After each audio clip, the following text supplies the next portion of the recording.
just make the video. Just make the freaking video. That's what I keep telling myself. And then like, I still worry about what the video is going to look like, who's going to watch it, who's going to like it. But then I remind myself of my why, and I'm here to motivate people and get more word about the things that I've experienced in life. And I know I sit down and I watch long form videos and I relate to them, and that's why I do. So that's what I'm here for. To be one of those people that I hope you can relate a little bit to. I make laugh every once in a while. With that being said, I want to do a recap of my workouts every week, or daily eventually. Daily vlogs will obviously be too much because right now I'm barely getting out a weekly long one, but that would be awesome one day. I see creators out there doing 8 videos long form a day, which they have perfected this somehow, because it's a lot to sit here, chat with you guys, then get it into the computer, edit it, upload it, all of that. So for now, I'm going to tell you just about my long weekend workouts. So my Friday, Saturday, Sunday. All right, so on the weekends, we do a swim on Friday, usually a bike, on Saturday, possibly sometimes a bike with a transition run off. And then Sunday, sometimes it's a bike with a run, sometimes it's a long run, just depends on what coach is feeling. And with that being said, these programs that I'm giving to you aren't my programs. I have a coach. So she does these for me. But I like to share with you what I did and how I feel about it. So Friday we did a swim. It was called All 100s.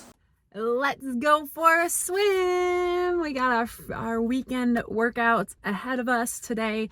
I have a semi-easy swim. It's 2,300 yards. All 100s. All 100 swim had 41:30 of actual moving time. It was 2,300 yards.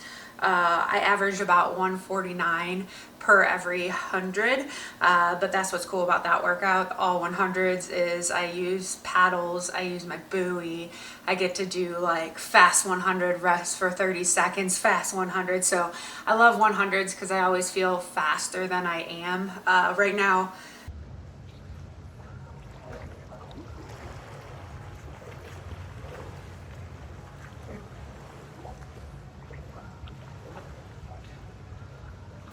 you know, I'm thinking if I went out and did my 2-miler right now in regular water, nothing crazy with a lot of movement, just open water, I think I can get my 2-mile in a 1:55 pace. That would be hopeful. So I'm hoping to get down to about 1:45 pace before race day.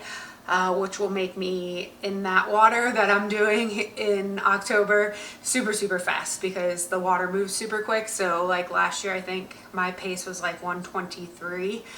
So I took about 45-50 seconds off of my pace just based on the water. So if I can be right around a 1-minute pace for 2 miles, that would be awesome. Get out of the water quick. So that was Friday's workout. Felt really good. Swim is done. Feeling good. I love using the, oh, that feels so good. I love using the paddles. I feel like after I use the paddles, like, even though the paddles are so hard to push water with, afterwards, like, it feels like my arms can push harder, even though it just, yeah. It's like a lot of chlorine. So this is for all my people out there getting in chlorine a lot. What are you doing for your skin? Like, my poor face is like on fire when I get out of the pool. Well, like a little bit after when I get out of the pool from like chlorine burn or whatever's going on. I don't know what it is. And then I get this rash on the inside of my arms and around here from right after the pool too. And I know it's the chlorine. So I know I'm supposed to put lotion on before, but that's bad when you're getting in the pool because that's why they have to have more chlorine in it. So tell me what you're doing for your skin to heal it from the chlorine. I do put a thick lotion on my face before I get in now but I don't know what to use, if there's anything better out there. So let me know if you have any advice on that. Saturday was long bike day and I had a quick run off. Got to bike with hubby He had to go in and get a swim in because he missed it Friday. He had some other obligations Friday. I think the small human had a track meet. So. Time for a trainer ride. Today is going to be the longest ride of 2024 so far. I got 2 hours and 50 minutes. Calls it like a half Ironman type workout. Yeah, let's get going. I'm doing 8 pushes, and during those 8 pushes, I get 3 minutes of kind of easy. 3 minutes goes by so fast on the bike. The rest of it is 8, 11. Door is open. Hubby is here. Say hey, hubby. Hey, hubby. And I have 1.5 more pushes. I got a swim and then caught up with me on the bike. By caught up with me, I mean I had a 2 hour and 45 minute bike, and he only had, I think, a little over an hour or hour and a half. So he got on the bike right after his swim. And I got to bike with him, and I love doing that. So I had 2 hours and 45 minutes. I picked a very hilly route in Zwift. So in Zwift, I only ended up with like 39 miles, but according to my Garmin, it was like 46. You never know when it comes to tracking the mileage when you're on your trainer. It was a trainer ride, but it does end up getting you pretty fast outside. So even though my average mileage is like 16, 17 miles an hour inside on the trainer through Zwift, that would relate to 18, 19, 20 outside. So I'm super excited to see what that's going to be like. Then we had a quick 20-minute run off the bike. Got to do that with hubby too. The weather has been phenomenal. It is officially spring here. It's so pretty outside. I hope it stays like this. 10-day forecast is saying it's going to get a little colder again, which I don't mind, because when it does get like 60, 70 here, it's actually hot because the sun is super warm here. So that was my Saturday ride. Bike is done. Heading out for a 20-minute leg shakeout off the bike. Whole fam's here. I'm gonna make them go up the hill. They don't like going up the hill, but I'm gonna make them go up the hill. Then Sunday we did, I keep saying we, well, I think my hubby ran at the same time as me too.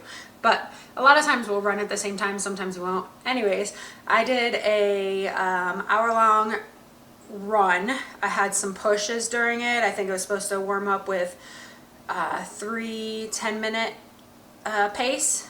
3 at 10-minute pace. Let me look at what this one. I was curious.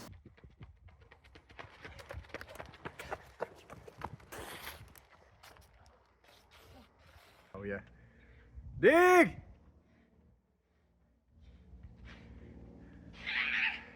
Come on! I suck! I told you. I'm not a sprinter! Saturday I had a 56-minute run, which ended up turning into exactly an hour. It was a 20-minute warm-up and then 2 by 10 minutes at zone 3 with 5 minutes easy between. My 10 minutes were exactly 10-minute miles, which was kind of cool. And then I had an active cool down per se, 10 minutes in the end with it was all heart rate based. So it wasn't actually pace based, it was heart rate based. But I was able to keep my heart rate between 142 and 150. I'm gonna try to find, maybe not today, but another day, where I was doing a workout last year, and I think my average heart rate over an hour-long run, and I got like a mile less than what I did on this one, and my average heart rate was like 142 or 152. My average heart rate in this one ended up being 139. So there's like a huge difference, and I was able to like another 1.5 miles in distance in an hour. So I definitely far from what I was last year around this time. Super excited. It's Long Run Sunday, going out for 56 minutes, so not too long. Second 10-minute done, getting my heart rate down, and then running out the rest of the hour at a medium heart rate to high, whatever I'm feeling. But I was able to fit in a whole mile. The first 10 minutes I only got 0.99. I got the full mile in the second 10 minutes. So run is done. Feeling good. Mine wasn't super hard at all. Hey, hubby's dying on the ground right there. I'm feeling good. I got that 5 miles in that I was after. Right over my 56-minute mark that I was doing, but that's okay. I was like, I'm getting the 5 miles. I don't care. If you see me looking down and looking at my phone, some of the apps that I use, Strava, is like the social media app of training. Like you get to have friends on there, like each other, see what other people are doing, find routes, all of that. I use Training Peaks. That's where my schedule from my coach goes into. So when I wanted to look like what the actual run was, I went into the app called Training Peaks. I use Garmin Connect. That's where all my Garmin watch data goes from my watch into it, and then it goes out to those other apps. Garmin Connect also tracks my sleep, my food, all of that. And I really am loving the technology that Garmin has and what they're growing in. And if you're doing a sport that is swim, bike, run, and there's a lot other ones out there that Garmin are really good at, but definitely for swim, bike, run, Garmin is the way to go. Everybody's always like, well, can I keep my Apple Watch and just do it on my Fitbit or whatever it may be? I had a Google Watch. I love Google. I have a Google phone. I love Google, but my Google Watch can't do what my Garmin can do. So that's hashtag not sponsored, but would love to be one day. So that's kind of my little recap of my weekend workout. This is what's going to get me to being 4 hours better than my last year's time. That's my goal. I want to be an under 11-hour Ironman finisher. It would be amazing. That's my reach goal. If I finish anywhere between the 11.5 area, I think I can place top 5 in my age group, which would also be amazing and could possibly qualify me for the World Championship.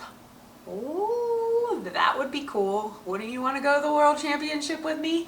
So I want to bring these out every Monday for the next couple weeks while I figure out what daily vlogs will look like and all of that. Drop your comments below what you're watching when it comes to triathletes on here, what you're watching when it comes to long form content, what keeps you looking. I know what keeps me watching. Like I said, I have to relate to the person. It has to be semi-interested, but I'll put like a 20-minute video of someone just talking about their day behind me a lot. So yeah, tell me. I'm gonna edit in clips and try to do that more, not just talk at you, because I know that could be boring sometimes. But I gotta get to filming those clips, and right now I'm pretty bad about them. I do a lot of short form content over on Instagram and TikTok, and so I can kind of merge those together onto here, but there's like a different kind of vibe you have to be on there compared to here, but not in the sense of me trying to be fake. It's just a different setup on YouTube than it is there. So yeah, I want people to see that a normal everyday person, now don't get me wrong, I am in a position where I get to train a whole lot. I'm a stay-at-home dog mom and a trainer, and you know, my hubby works the 9 to 5 and I get to do this. So don't get me wrong, I'll start out there and let you know that yes, I have a little more time to be able to train a little bit more. But when it comes to like everyday person, I wasn't an extreme athlete growing up. I did play basketball and did track and field, but like I wasn't exceptionally talented. Everything I've done now has been work that I've put in, and I want you to know that you can put in work and you can become whatever it is that you want to become. For me, I want to have that feeling that I am an athlete based on what I'm doing and how I'm growing. I feel like an athlete more than ever now doing triathlon, but there's sometimes that imposter syndrome of, you know, I'm not as fast as the athletes, and so that always creeps in there for sure. Don't let your I want to's turn into I can'ts. I love you, and I will check in with you very, very soon. Have an amazing week. To get more of these out, at least 2 long form videos and a daily short form every day for you, and then to a week when it comes to long form right now, not every day too. Can't quite get there yet because I know how long that is, but I'm gonna get to it. I'm gonna get on a schedule. I'm really out here to motivate people.